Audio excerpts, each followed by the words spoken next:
গেল শুক্রবার সাভারের রাজাসন এলাকায় মাদকের অনুসন্ধানে সংবাদ সংগ্রহ করতে যান দেশ টিভির সিনিয়র রিপোর্টার তাইফুর রহমান তুহিন ও ক্যামেরা পার্সন মনিরুল হক কায়ুম। তাদের সাথে ছিলেন এসএটিভির সাভার প্রতিনিধি সাদ্দাম হোসেন। কিন্তু তথ্য নিয়ে ফেরার পথে তাদের উপর অতর্কিত ঝাঁপিয়ে পড়ে স্থানীয় চিহ্নিত মাদক কারবারি ও সন্ত্রাসী শামীম বাহিনীর প্রায় ৪০ থেকে ৫০ জন সশস্ত্র সদস্য।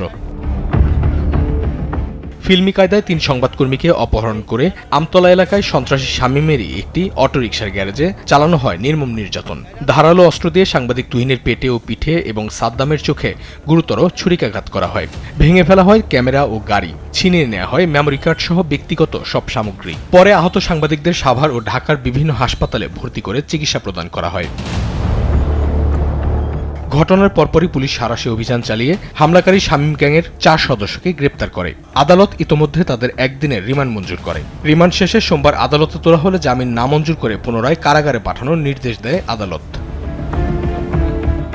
এ ঘটনায় জড়িত সন্দেহে এক সাব ইন্সপেক্টর, ২ জন সহকারী সাব ইন্সপেক্টরকে ক্লোজ করেছে ঢাকা জেলা পুলিশ। পাশাপাশি প্রধান আসামি শামীম সহ এজাহারভুক্ত অন্যান্য আসামিদের দ্রুত গ্রেপ্তার করে আইনগত ব্যবস্থার কথা জানান ঢাকা জেলা পুলিশ সুপার।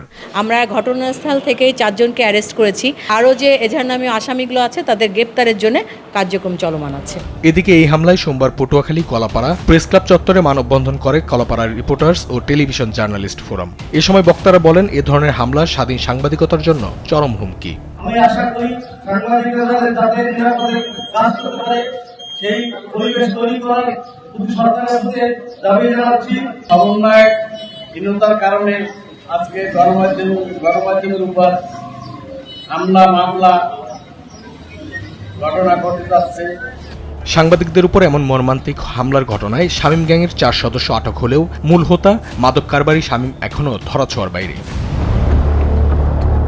অঙ্কন চৌধুরী, দেশ টিভি, ঢাকা।